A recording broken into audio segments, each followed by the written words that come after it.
day 68 into the disappearance of Nancy Guthrie, and the case has taken a deeply troubling turn. Not because of a breakthrough, but because of a contradiction.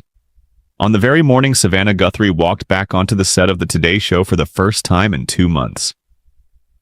For millions of viewers tuning in across the country, it was a moment of quiet relief. She was back.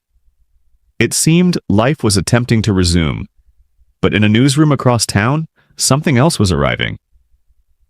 2 letters. Same sender. Same morning. Same inbox at TMZ, the entertainment outlet that had already been receiving correspondence from this individual repeatedly since February 11th. The staff there had grown familiar with the pattern. Letters arriving, claims shifting, demands changing. TMZ had even used a specific word to describe the sender's behavior. Incessant. Nearly 2 months of repeated contact, and yet not a single verified piece of information had emerged from any of it. This morning, though, was different. Not because the letters contained something credible, but because they contained something impossible. The first letter stated that Nancy Guthrie was no longer alive, that the sender knew where her body was, knew who took her, and knew where those people were hiding.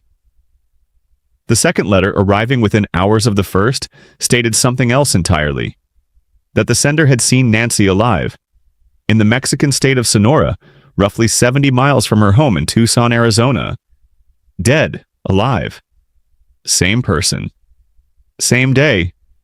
That is not a discrepancy. That is not a misunderstanding. That is a contradiction so fundamental that it calls into question every single word this sender has ever written. And on day 68 of Nancy Guthrie's disappearance, that contradiction is now at the center of everything. Nancy Guthrie was not a headline before she disappeared. She was a retired schoolteacher from Tucson, Arizona, a woman her neighbors described as warm, dependable, and deeply rooted in her community. She had spent decades in classrooms, shaping young minds, showing up every single day with the kind of quiet dedication that rarely makes the news. She was a mother, a grandmother, someone whose presence in a room made people feel steadier, not smaller.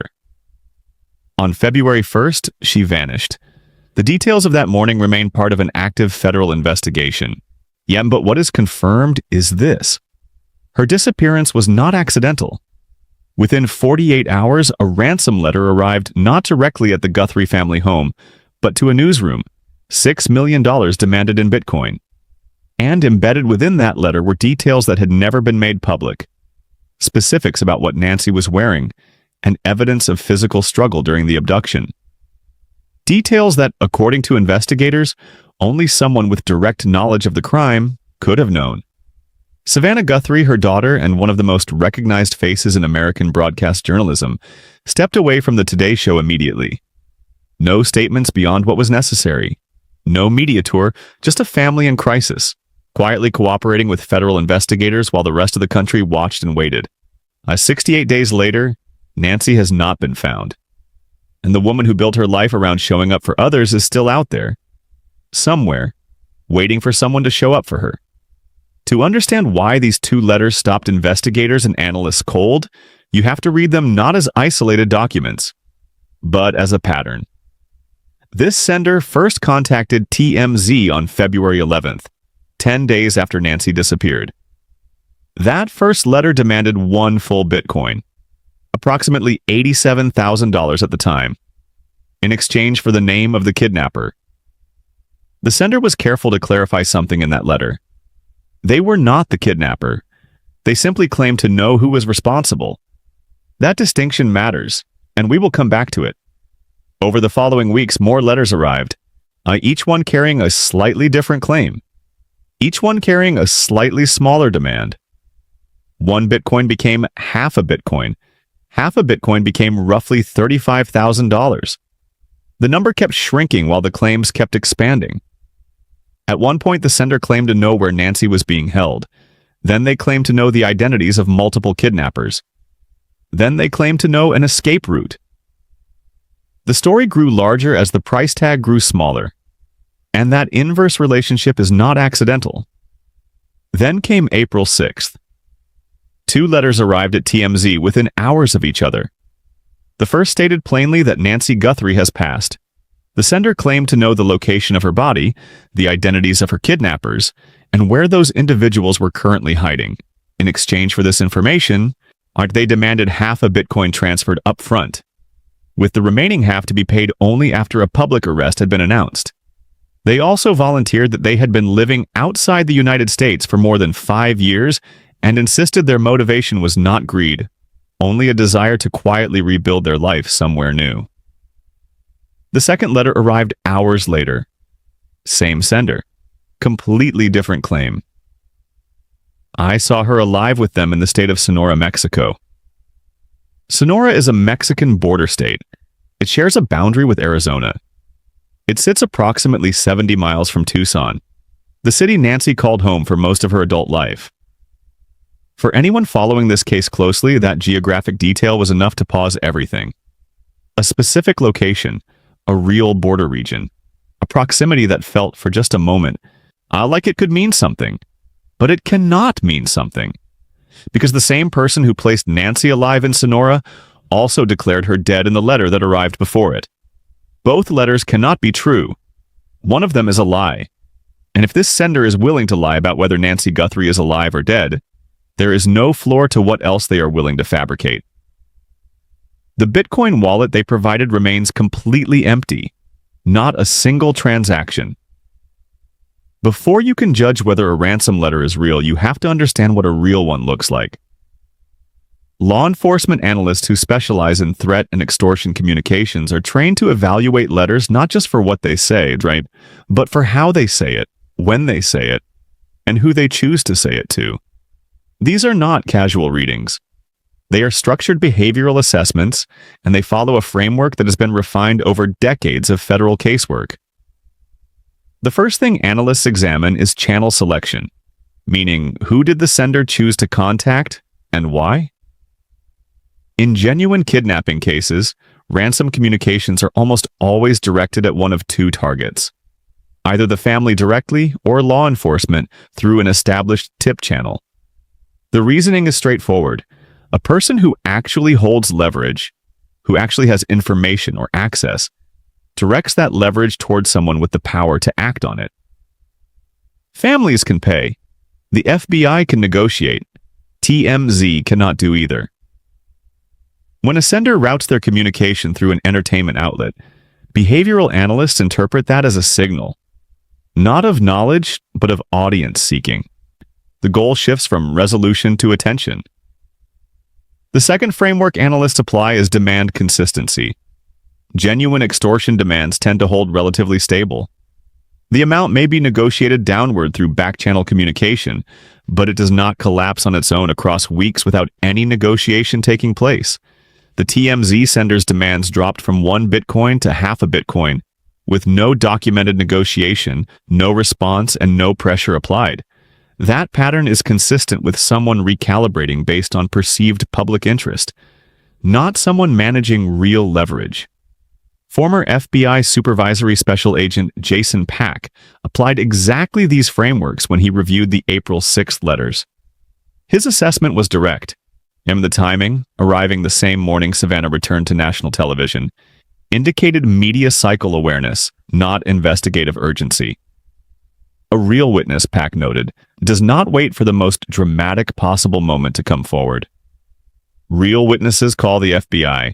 Real witnesses contact Crime Stoppers. They do not negotiate through Bitcoin wallets with entertainment journalists. Not all letters in this case are the same, and that distinction is critical. To understand what credible ransom communication looks like in the context of this specific investigation, you have to go back to the very beginning. Before the media coverage, before the reward climbed to $1.2 million, before Nancy Guthrie's name became a fixture in national headlines. February 3rd, 2 days after Nancy disappeared, and a letter arrived not directly at the Guthrie family home, but at a newsroom, an entertainment outlet. The demand was $6 million in Bitcoin, but what made investigators take that letter seriously had nothing to do with the amount. It had everything to do with what else was inside it. The letter contained details that had never been released to the public. specifically what Nancy was wearing on the day she vanished, and evidence of physical damage consistent with a struggle during the abduction. These were not details that had appeared in any news report. They were not details that could have been guessed or assembled from publicly available information. They were operational details, the kind that exist only in two places: inside the investigation itself or inside the mind of someone who was there. If you have been following this case from the beginning, hit the subscribe button and turn on notifications. This series is far from over and every update matters. Savannah Guthrie addressed this publicly on March 26th. She stated clearly that she believes the two letters her family received were real. The FBI did not dismiss them. Investigators tracked the Bitcoin wallet referenced in those letters, analyzed the language, and contacted Mexican federal authorities as part of their follow-up. That is not the behavior of an agency treating correspondence as noise. Now place that against everything the TMZ letters represent. No non-public details, no verified information, no investigative follow-up confirmed publicly. A sender who cannot maintain a consistent story between two letters written on the same day, and a Bitcoin wallet that has received nothing. An FBI that has made no public moves suggesting any credibility whatsoever. Two groups of letters, two completely different profiles. One set arrived early, went directly to the family, and carried the weight of insider knowledge. The other arrived repeatedly, went to a media company, and carried nothing but contradiction. Jennifer Coffindaffer, a former FBI special agent with decades of investigative experience, did not hesitate when asked about the TMZ letters. She called them fraudulent, not suspicious, not unverified.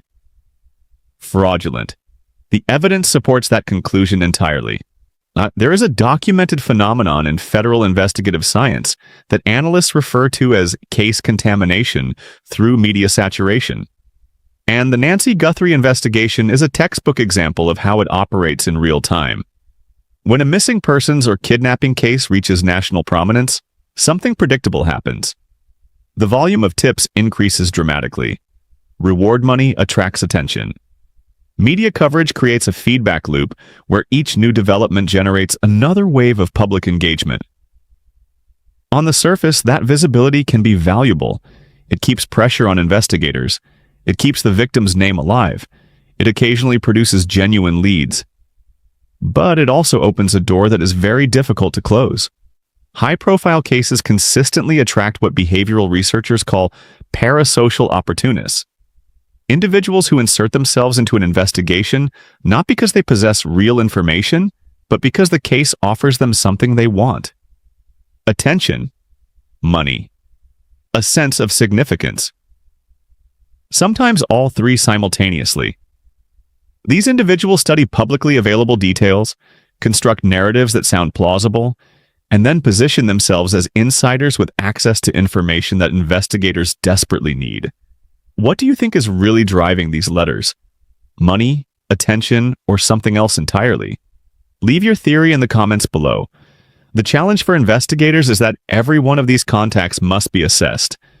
Every letter logged, every claim evaluated against known facts, every Bitcoin wallet monitored. That process consumes resources, analyst hours, legal reviews, interagency communications, that could otherwise be directed toward genuine leads. This is not a theoretical concern.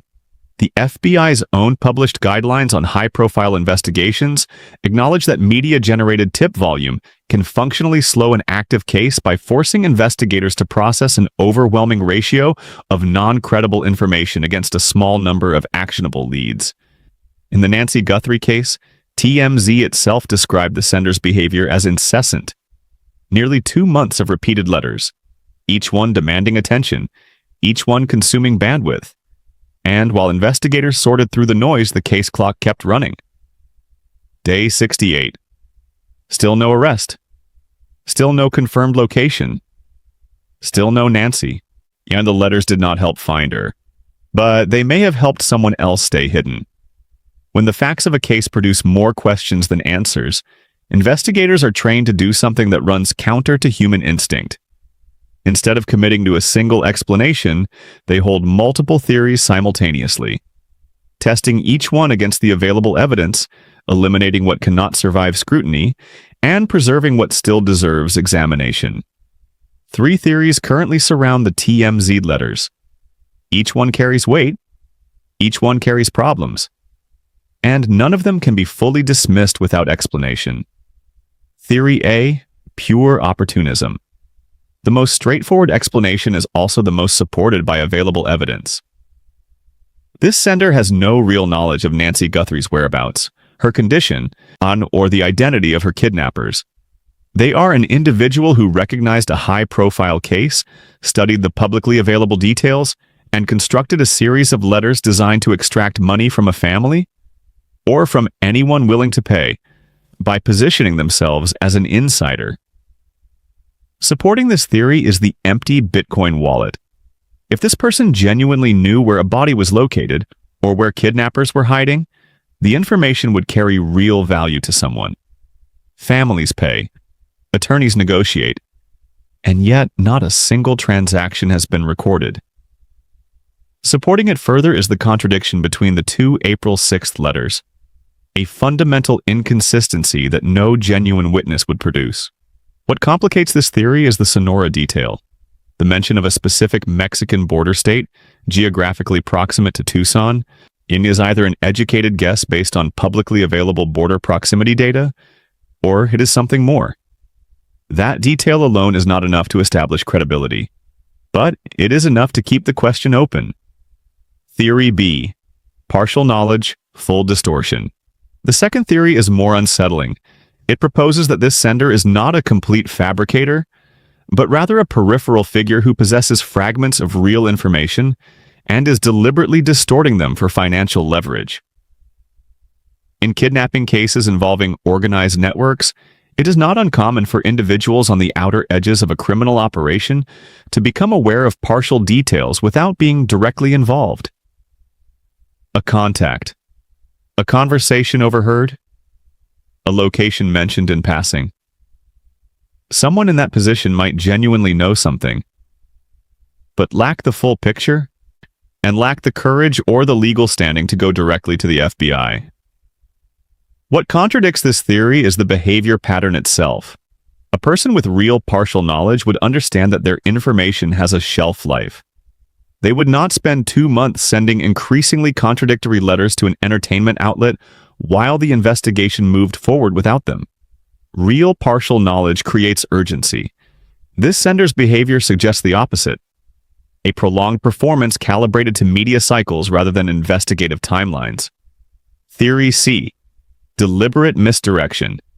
The third theory is the most structurally complex and the most difficult to prove. It proposes that the TMZ letters are not random opportunism. They are intentional noise engineered by someone connected to the actual crime, designed specifically to fragment investigative focus and flood the case with contradictory information. Consider the mechanics. Every letter that arrives at TMZ requiring assessment is a letter that pulls analysts hours away from genuine leads. Every contradiction that generates public debate is a news cycle that drowns out factual developments. Every Bitcoin wallet that investigators monitor is a resource allocation that could have gone elsewhere. If someone wanted to slow this investigation without directly interfering with it, flooding the media landscape with incessant, contradictory, low-credibility correspondence would be a remarkably effective method. What makes this theory difficult to sustain is the lack of sophistication in the letters themselves. A genuine misdirection operations tend to be precise, carefully constructed to appear credible without being verifiable. These letters contradict themselves within hours. That level of inconsistency is either the mark of an amateur opportunist or a deliberate strategy to appear like one. Both possibilities deserve serious consideration. Drop a 1, 2, or 3 in the comments right now. Which theory do you think is closest to the truth? The most compelling responses will be featured in the next episode. The FBI has not publicly confirmed which of these theories, if any, they are actively pursuing. What they have confirmed, through their silence, their inaction on the TMZ letters, and their continued focus on the original family correspondence is that they understand the difference between signal and noise. The question is whether the noise has already done its damage. Most people hear the word Bitcoin and think anonymity, untraceable, digital cash that disappears the moment it moves. That assumption is not only incorrect, it is precisely the misconception that gets criminals caught. Bitcoin operates on a system called the blockchain, a permanent, publicly accessible ledger that records every single transaction ever made, every wallet address, every transfer amount, every timestamp. Nothing is deleted, nothing is hidden. The blockchain does not forget. What Bitcoin obscures is identity, not activity. A wallet address does not automatically reveal a name, but the moment that wallet interacts with the broader financial system, the moment funds are moved to an exchange, converted to cash, in or used to purchase anything traceable, the chain of custody becomes visible to investigators with the right tools and the right legal authority. The FBI's financial crimes and cryptocurrency units are among the most sophisticated in the world at following these trails. They use a combination of blockchain analytics software, subpoenas to cryptocurrency exchanges, and interagency data sharing to map wallet activity in real time. In kidnapping cases specifically, ransom wallets are placed under immediate surveillance the moment they are identified. Every transaction triggers an alert. Every movement creates a new investigative thread. While we are here, what is the weather like where you are today? Sometimes it is the small details that keep a community connected while we work through something this heavy together. In the Nancy Guthrie case, the FBI confirmed they tracked the Bitcoin wallet referenced in the original family letters. That wallet has been under watch since February 3rd. The TMZ sender's wallet tells a different story entirely. It has recorded 0 transactions, no deposits, no withdrawals, no activity of any kind. An empty wallet does not prove innocence. But in the context of someone claiming to hold life or death information for $35,000, it says everything about whether anyone, anywhere, believes them. As of day 68, the official posture of every agency involved in this investigation remains carefully measured and deliberately limited in what it reveals publicly. The FBI has made no arrests. They have issued no statements confirming the contents of any letter sent to TMZ. They have announced no search operations in the state of Sonora, Mexico. No press conferences have been scheduled. No persons of interest have been publicly named. For an agency that controls the flow of information in active federal kidnapping investigations, that silence is not absence. It is strategy. The Pima County Sheriff's Office has maintained the same consistent position throughout. All tips and leads received are taken seriously and passed directly to detectives working in coordination with the FBI. It is a statement designed to neither confirm nor deny. And in the context of an active federal investigation, that is exactly what it is supposed to be. The reward for information leading to Nancy's safe return currently stands at $1.2 million. That figure has climbed steadily since the early days of the investigation and represents contributions from multiple sources, including private donors and organized community efforts. $1.2 million is a number that should, in theory, compel someone with real knowledge to come forward. The fact that no verified tip has produced a confirmed lead, despite that reward, is one of the most troubling silences in this entire case.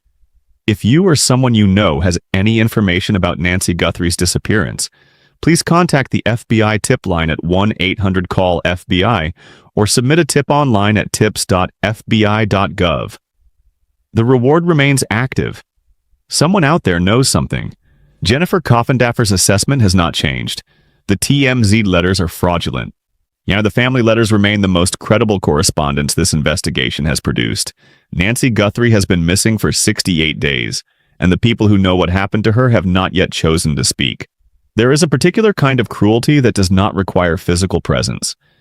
It operates through distraction, through noise, through the deliberate flooding of an already overwhelmed investigation with information designed not to illuminate, but to obscure.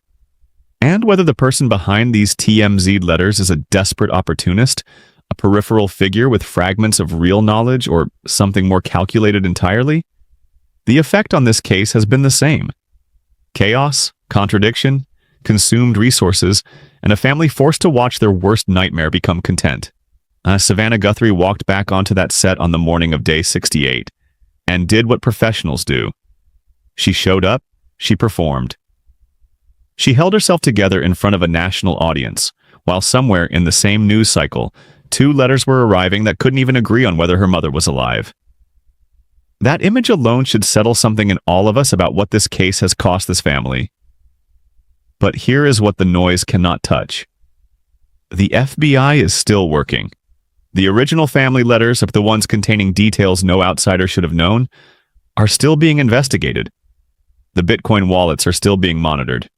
Mexican federal authorities have been contacted. The reward remains active at $1.2 million.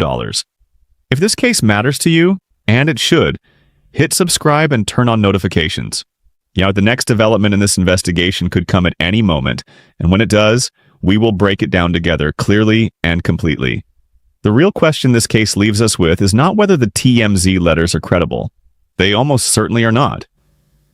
The real question is what is happening in the silence between the headlines, what the FBI knows that it has not said, what the original letters revealed that has not been made public, and whether the person, or people, responsible for Nancy's disappearance are watching all of this unfold with the quiet confidence of someone who believes they have already won. They have not. 68 days in, this case is still open. Nancy Guthrie still has a family fighting for her. And somewhere in the trail of wallets, letters, border crossings, and contradictions, the truth is still there, waiting to be found.